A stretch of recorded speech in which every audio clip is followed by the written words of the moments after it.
Nito lang November 7, nahagip sa dashcam video ang isang batang lalaki habang mabilis na tumatawid sa Quirino Avenue sa Maynila.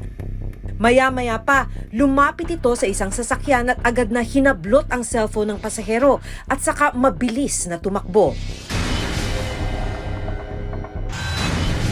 Grabe sila, oh. Sa cellphone video namang ito nakuha noong November 1 sa Mel Lopez Boulevard o Road 10 sa Tondo, Manila. Makikita ang grupo ng kabataan na tinatawag na Jumper Boys na nakasampa sa isang truck na naipit sa gitna ng traffic. Isa-isang kinukuha ng mga bata ang mga bakal na karga ng truck.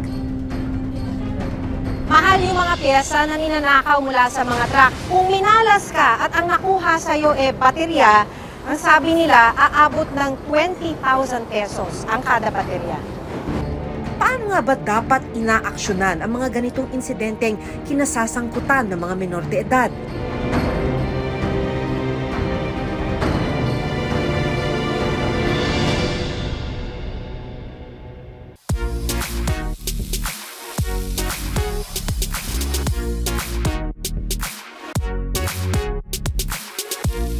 Dito, pagpapawisan ka sa sarap ng bangus nila.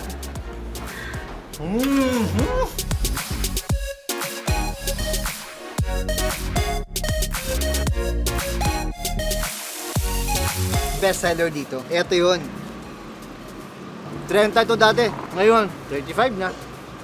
Binawasan ng isang napakasarap ito, dinakdakan nila. Dati, 75 pesos yan. Naging 80 pesos. Dati mas puno. Kano po ngayon ang kilo ng tilapia? Sa panahon ngayon na patuloy ang pagtaas ng presyo ng mga bilihin. Saan na nga ba aabot ang 500 pesos mo? Sinubukan naming mamili sa isang palengke sa Quezon City. Ang 500 piso, katumbas na ngayon ng 2 kilong bigas, 1 supot ng mantika, 5 itlog, 1 kilong tilapia, tigta 3 piraso ng bawang, sibuyas, kamatis, at ilang piraso ng gulay. Marami ang umaaray sa hindi naabot kayang presyo ng mga bilihin at serbisyo. Saan nga ba aabot ngayon ang pera ni Juan?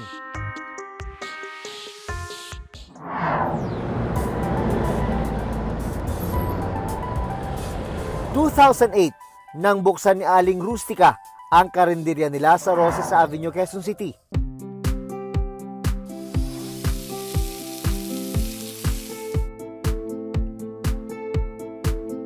Talaga namang nakakatakam ang dami ng ulam na pagpipilian. Pero ang bestseller daw nila, bulalo, tuna belly, at inihaw na bangus. Dinadayo talaga ito, Ayan ang una, nung kami nagluluto niyan, buo. May dumating sa amin na kukuha siya ng 20 piraso, pero gusto niya biakin. Yun, doon na nagsimula ang buka. 4 na bangus po, tas 2 ensalada po. From Municipality of Pateros po. Talaga po kasing masarap po at talagang dadayuin po talaga yung bangus po dito. Nagsimula raw sila sa 80 pesos kada piraso noon ng bangus. Pero ngayon, 250 pesos na ang benta nila. Para manatili ang parehong kalidad, mas pinili raw nilang magtaas ng presyo kaysa bawasan o baguhin ang mga sangkap. Noon, kung gumawa kami ng gulay, dalawang storage siyang malaki, yung lalagyan. Ngayon, pag may nahingin customer, namimigay pa ako, walang bayad. Sa panahon ngayon, wala nang bigay. Libre talaga. Ayun, isa, wala nang libre. Dito, pagpapawisan ka sa sarap ng bangus nila. Sarap.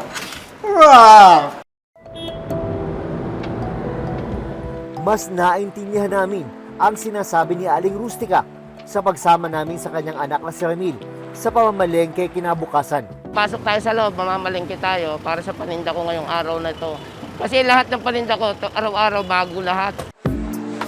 Kung noon, nasa 15,000 pesos ang kanilang puhunan, Ngayon, umaabot daw sa 23,000 to 25,000 pesos ang kailangan para sa 15 putahe na ibinibenta sa kanilang karinderya. Unang namili si Ramil sa meat shop. Magkano bulalo ko? Lahat ng kinukuha ko, magaganda lahat ng paninda. Malinis na. Tsaka kabisado ko na presyo niyan. Minsan, pinapayagan siyang mangutang ng ilang tindera sa palengke kapag kukulangin ang dala niyang pera. May mga kulang kasi pang panindang hindi nakalista. Kailangan bilhin. Kaya kinukuha ko lang muna. Resibo lang na resibo yun sa akin. Bukas ko babayaran. Malaking tulong rin daw ang nakukuhang diskwento ni Ramil mula sa mga suking tindera. Magkano ngayon ang kilo ng baboy? 280. Sa mga laman, pag suki, may discount. Bigay ko sa kanya, 260 lang. Sa liempo, ganun din. 330 ang benta namin. Ang bigay ko sa kanya, 310. Mataas ang manok ngayon. 190. Kumpara noon. Laki pa ng diferensya. Pag tumaas na, wala ka na magagawa. Kailangan mong bilhin. Bukod sa karne, sumabay rin sa pagtaas ang presyo ng mga gulay. Mataas ngayon ang gulay. Dati, pumapalo lang 80 mga leek celery, ngayon may 100. Ang labuyo ngayon, 450. Magkano lang dati ang betchin ko, minsan pinamimigay pa yan eh. Pag sobrang dahil, pag luma na, tipid-tipid, isa-isa lang ang bigay. Dati ang kamatis, magkano lang kilo nito? Halos tapon nga sa tabi ng kalsada. Ngayon, 180. Sa akin, 80 lang ang bigay. Matapos ang pamamalengke, ubus ang higit 20,000 na dala ni Ramil. Ang mga binili sa palengke ni Ramil, agad na inihanda ng kanyang ina na si Aling Rustica. Ang asawa ni Ramil na si Angelita, ang siyang tagaluto naman sa kusina.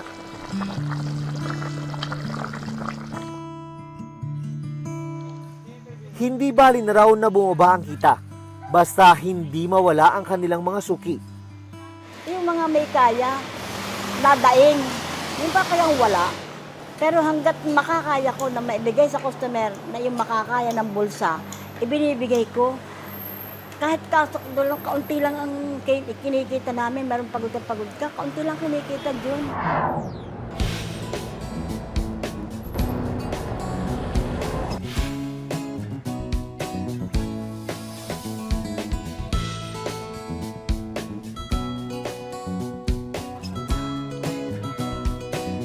Ang kainang ito sa Malabon City, binabalik-balikan naman ang kanilang rellenong pusit, mechado at tortang alimasag. Minsan na silang dinapa ng pandemya. Ngayon pa lang sana makakabangon ang karinderya ni Aling Meli. Pero panibagong hamon na naman ang hinaharap nila. Mula nang buksan ang kainan nila noong 1966, ngayon lang daw sila pinakanahirapan dahil sa taas ng presyo ng mga rekado at bilihin. Dati kumikita ako ng medyo maganda-ganda, ngayon nabawasan na. Kasi naagaw na noong mahal ng sibuyas, mahal ng mga ingredients. Kaya kailangan rin daw nilang magtaas ng presyo. Alam naman ng tao na mahal ang bilihin. Yung quality, hindi ko inaalis yun. Naintindihan naman daw ng kanilang mamimili ang pagtaas nila ng presyo. Mechado tsaka lechon. Okay naman yung presyo niya. Kasi bibili ka dun sa iba, konti lang diferensya, hindi masarap. Eh dito, kahit medyo mas mataas siyang konti, masarap naman. I think okay lang naman siya. Fair lang naman yung price niya compared sa iba.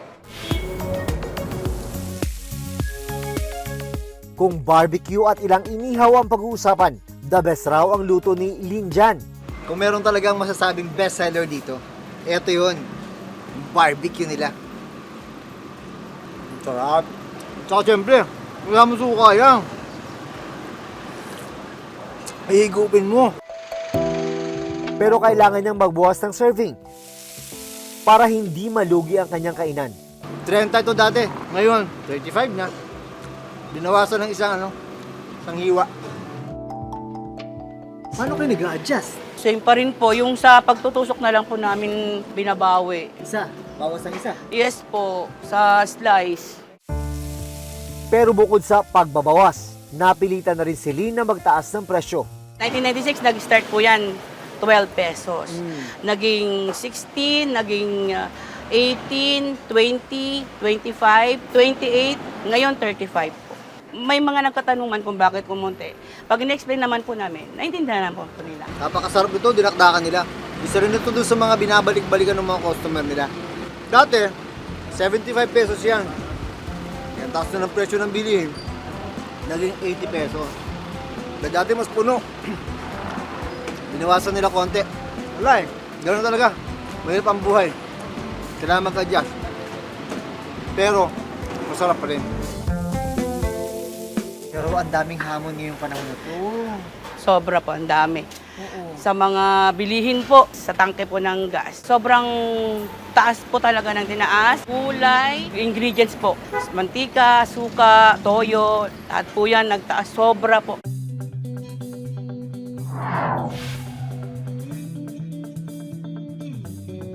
Sa isang araw, Sa isang magkano puhunan mo para tumakbo to? Ano po, mga 10K pa kasama na po yung mga karne. Lahat-lahat na yan. Opo. Pero ngayon, Ngayon po, ano na, 15 to 16. pumalo sa 7.7% ang inflation rate o pagtaas ng presyo ng mga bilihin at serbisyo sa bansa ngayong October 2022, pinakamataas sa nakalipas na 14 na taon. Sabi ng Department of Trade and Industry o DTI, ilang bagay ang dahilan nito. Unang-una, yung supply chain disruptions. Nung nagkaroon po tayo ng conflict yung sa Ukraine, marami pong naapektuhang supply chains. Pangalawa, gumalaw yung presyo sa world market ng langis, which also affects the cost to transport raw materials.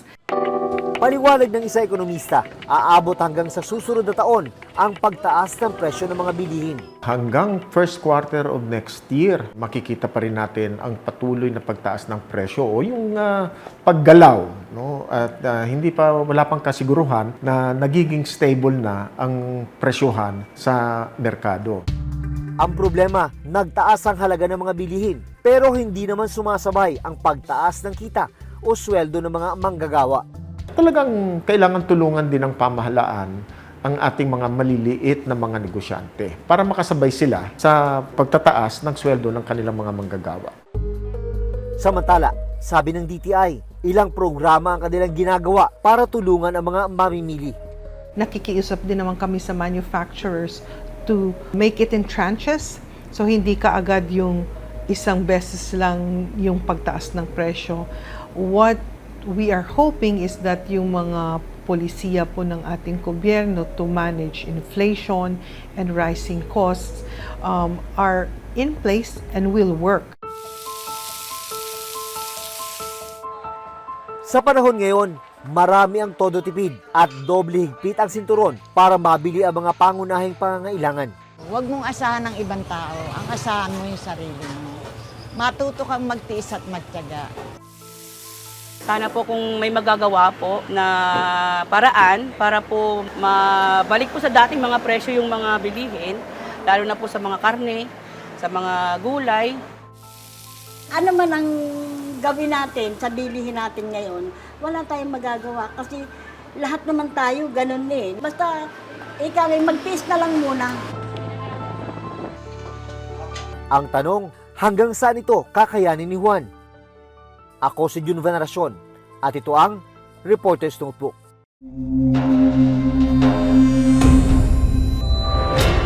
Nito lang November 7, nahagip sa dashcam video ang isang batang lalaki habang mabilis na tumatawid sa Quirino Avenue sa Maynila. Maya-maya pa, lumapit ito sa isang sasakyan at agad na hinablot ang cellphone ng pasahero at saka mabilis na tumakbo. Ayon sa nag-record ng video, hindi na nahabol ng pasahero ang bata. Grabe sila, oh. Sa cellphone video namang ito nakuha noong November 1 sa Mel Lopez Boulevard o Road 10 sa Tondo, Manila. Makikita ang grupo ng kabataan na tinatawag na Jumper Boys na nakasampa sa isang truck na naipit sa gitna ng traffic. Isa-isang kinukuha ng mga bata ang mga bakal na karga ng truck. Ang dalawa pa nilang kasamahan pumwesto sa gilid ng truck at tila binabantayan ang driver. Nang umandar na ang sasakyan, mabilis na nagtalunan pababa ang mga kabataan. Paano nga ba dapat inaaksyonan ang mga ganitong insidenteng kinasasangkutan ng mga menor de edad? Sapat ba ang programa ng pamahalaan para maituwid ang kanilang mga landas?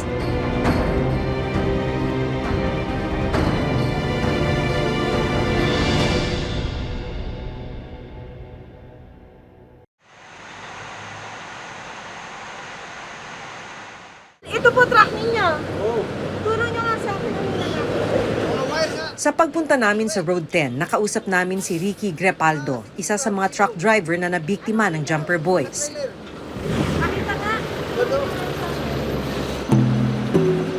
Sa mahigit 20 taon niyang pagmamaneho ng truck, hindi na raw niya mabilang kung ilang beses siyang nanakawan. Wala na to, wala na. Diba? So parang ganito sila sa... Oo, yung kadugtong yan, yun ang kukunin. Tapos ngayon, pag nakuha yan, dito na kukunin pa rin uli. Mahal to eh. Itong mismong ilaw. Oo, kukunin. Yan, baka pagbalik mo, wala na yan. So wire, ilaw, Oo, ano yun. pang na Yun, mga 7-way. Yung 7-way sa kuryente. Ganito, ito ang 7-way. Pag yan nakuha, wala ka ng ilaw. Mahal yung mga pyesa na ninanakaw mula sa mga truck. Halimbawa, itong tinatawag nilang 7-way, aabot ng 5,000 piso kada isa. Ngayon, kung kailangan mong magpa-rewire dahil nanakaw yung mga wire ng truck mo, ang rewiring daw para sa buong truck aabot ng 10,000 piso. Kung minalas ka at ang nakuha sa'yo baterya, ang sabi nila aabot ng 20,000 pesos ang kada baterya. Bukod sa delikado sa pagmamaneho ang pagkawala ng mga piyesa, may pagkakataon ding natitikitan sila ng mga traffic enforcer dahil nagmamaneho sila ng walang ilaw. Malaking lugi ba to? Ay, sa driver talaga ang laking problema. Kasi pag natikita kami ng walang ilaw, 5,000 ang tubos. Ay magkano lang ang pur biyahe, 1,800 lang, 2,000. May epekto ba sa kita nyo yun? Ay talaga, sobrang pang epekto. Magkano yung nababawasan sa inyo dahil hindi nyo na madodoble o matitriple yung bilang ng biyahe? Oo, wala, makakabiyahe ka ngayon, hindi ka na makakabiyahe, kaya wala kang ilaw. Bukas, hantayin mo na ng bukas. Di isang 2,000 nga nawala sa'yo, isang gabi. Ganon yun. Imbis na kabiyahe ka ngayon, wala, para bukas yan. Nangangamba rin daw sila sa kanilang kaligtasan sa tuwing sumasalakay ang mga jumper boy. Natatakot din ba kayo dun sa mga jumper? Ay, hindi ako natatakot kung wala akong dala na truck, talagang bibigwasan ko siya. Kaso? Kaso lang, hindi pwede pabayaan ng truck, lalo ko mapapasama eh. Pag nakipag-away ka sa gitna, ikaw lalo napasama. Ganito ang sinapit ng isang driver na sinubukang habulin ang jumper boys. Sa cellphone video na ito, nakuha sa kahabaan din ng Road 10, matapos maaktuhan ng pagnanakaw, bumaba ang driver para habulin ang mga bata. Pero armado pala ng sumpak ang mga jumper boy. Makukulit. Sa kanila, live. Ang isa pang binatilyong nakaitim, kumuha pa ng kahoy at saka hinabol ang truck. Inahabol pa ni tropa. Inahabol pa ni tropa.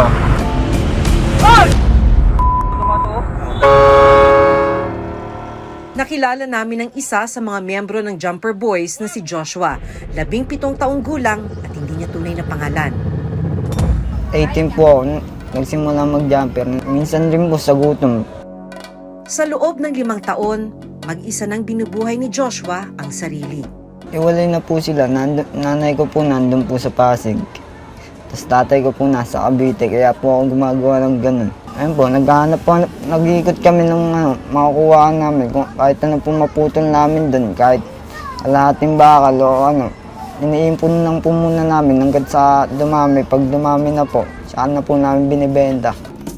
Ang pinagbebentahan ng bakal, pangkain na raw niya para sa mga susunod na araw. Bumibili na lang po kami sa karinderya para minsan po, kung sakaling magutom kami, ay po itatabi namin para may makain kami kinabukasan po. Alam ko naman pong illegal, kaya lang namin po nagagawa ng mga ganun. Dahil sa sobrang gutom namin. Nanakaw pala yung mga yan. Niyaya lang po ako ng mga barkada ko kasi pag wala po kaming pera, niyaya po nila kaming dumiskarte. Tapos yun na po, doon na po ako na nainggit sa kanila na Kaysa wala akong pera, napasama na lang ako sa kanila. Para po magkapera kami, umaakyat kami ng truck. Nanakaw pala yung mga yan.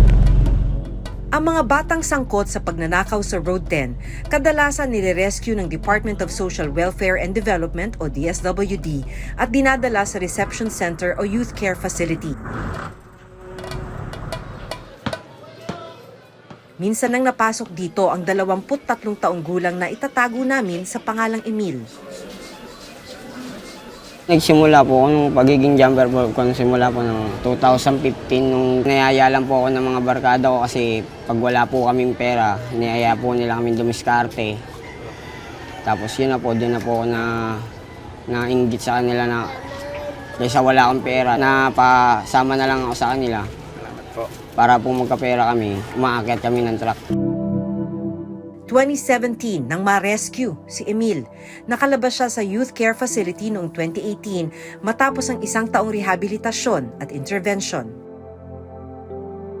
Pagkalabas ko po ng Manila Youth Reception Center, umalis na po ako dito ng Manila po para po baguhin ko po yung mga gawain ko. Gusto ko lang po mabago ko yung sarili ko na iwasan ko lahat ng mga gawain ko dating hindi tama para po maiwasan ko lang po ulit yung mamasukan po sa loob ulit. Wala na po dadalaw sa akin, wala pong asikaso.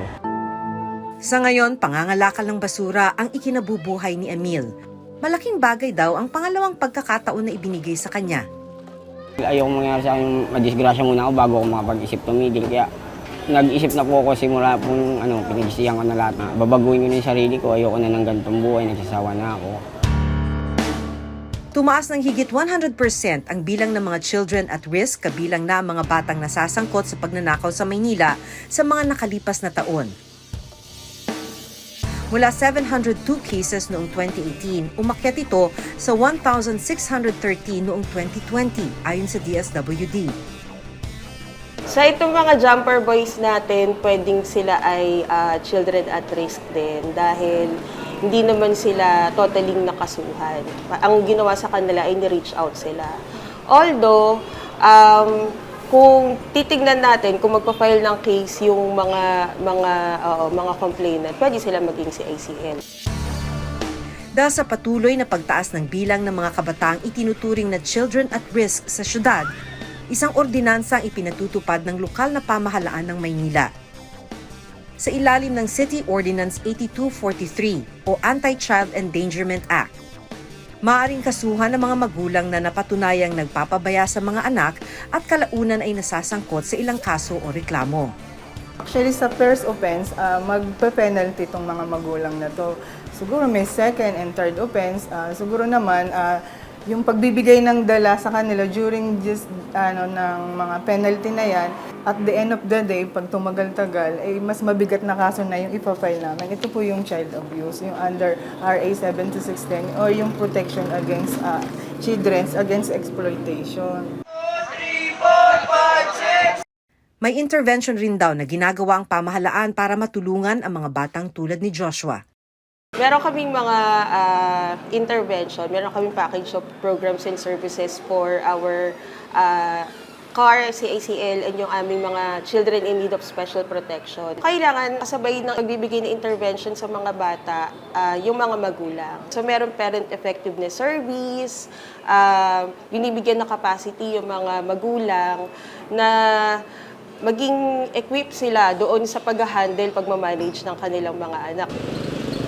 Ang Manila Police District naman, tina-target ang mga buy and sell shop na binibentahan ng mga jumper boy. Inatasan kami na ipatupad yung powers ng police for visitorial power sa mga engaged for buy and sell under PD 15.6, yung anti-fencing law, na kung saan ang kapulisan ay pwedeng bumusita sa mga buy and sell shop, any engaged na establishment sa buy and sell. Siguro dun sa little way na yun, medyo mapiprevent natin, hindi man natin na totally makontrol, mapiprevent natin yung mga ganitong gawain. Kasi madali sila makapagbenta eh. Kasi kung makikita mo, doon din namin na-recover yung bakal na ninakaw ng mga jumper boys. Matagal ng panahong nangyayari ang pagnanakaw sa mga sasakyan sa Maynila. Pero hanggang ngayon, hindi pa rin ito natitigil. Hindi pa rin daw kasi nasosolusyonan ang ugat ng problema, ang kahirapan. Itong mga bata na to, they are all victims of their own circumstances. Pag binigyan natin ng pag-asa at hindi natin siya sinukuan, mas magiging maganda yung outlook nila sa buhay. Mas magiging maganda yung kanilang standing sa society. Si Joshua handa raw magbago at gustong makabalik sa pag-aaral. Gusto ko pa rin po bumalik sa pag-aaral kasi para paglaki ko rin po, may narating na pag-aaral kahit ano lang po.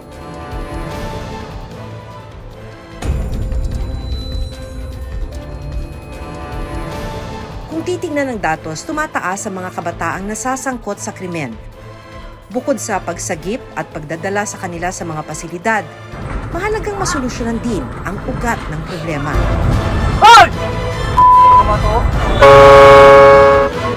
Ako si Maki Pulido at ito ang Reporter's Notebook.